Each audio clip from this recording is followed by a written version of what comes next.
ഇഷ്ടംപോലെ ഫുഡാണ് കേട്ടോ. ഈ പ്രാവശ്യം ഹജ്ജിന് വന്ന ആളുകൾക്ക് മീനൊക്കെ നല്ല സൗകര്യത്തിലാണ് ചെയ്തിട്ടുള്ളത്. ഇഷ്ടംപോലെ ഫുഡ് അതിനനുസരിച്ച് സാധനങ്ങളും അവൈലബിളാണ്. ആരെങ്കിലും കുടുംബക്കാരൊക്കെ ഫുഡ് ഹലോ എങ്ങനെയുണ്ട് ഫുഡ്?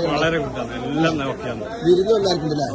ഇഷ്ടംപോലെ പണ്ട് ആരെങ്കിലും കുടുംബക്കാരൊക്കെ ഹജ്ജിന് വന്നിട്ടുണ്ടെങ്കിൽ പെരിൽ ടെൻഷൻ എടുക്കേണ്ട, പള്ളറച്ചുകൂടെ തിന്നാനുള്ള സൗകര്യമുണ്ട്. അതേപോലെ തന്നെ എല്ലാ സൗകര്യവും ഒരുക്കിയിട്ടുണ്ട് ഗവൺമെന്റ്. പെപ്സിക്ക് ടാക്സി എല്ലാ സാധനങ്ങളും ആവശ്യത്തിന് അപ്പുറമുണ്ട്. ഇതിന് ഗവൺമെന്റിന് പ്രത്യേകം നമ്മള് കാസർഗോഡ് അല്ലെങ്കിൽ തലശ്ശേരിയിലുണ്ട് നമ്മളെ എല്ലാ ഐറ്റംസും ഇതിങ്ങനെ ഫില്ല് ചെയ്തോണ്ടിരിക്കുന്നുണ്ട്. ഇതിങ്ങനെ കഴിയുന്നതിനനുസരിച്ച് ഇങ്ങനെ ഫില്ല് ചെയ്തോണ്ടിരിക്കും. എത്ര വേണമെങ്കിലും പാലാണെങ്കിലും ഫ്രൂട്ടാണെങ്കിലും ഐസ്ക്രീം ഉണ്ട്. കല്യാണത്തിന് വിരുന്നിനെന്നായിരിക്കും ആളുകളുടെ അവസ്ഥ.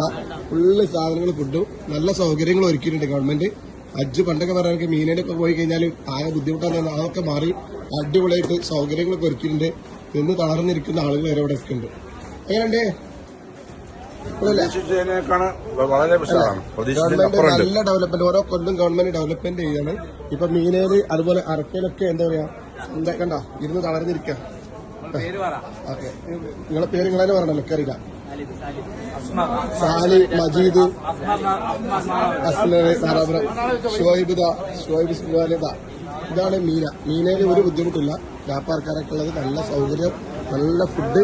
കുടുംബക്കാരെങ്കിലും ഹജ്ജ് തന്നിട്ടുണ്ടെങ്കിൽ ഇതെല്ലാവർക്കും ഒന്ന് ഷെയർ ചെയ്ത് കൊടുക്കുക. വേർക്കാർ ടെൻഷൻ അടിക്കണ്ട, നല്ല റാക്കാണ് എല്ലാം. പിന്നെ ഓരോ കൊല്ലം കൂടുതലും ഗവൺമെന്റ് പുതിയ ഡെവലപ്മെന്റ് ചെയ്തിട്ട് സൗകര്യങ്ങൾ ഒരുക്കി കൊടുക്കണം.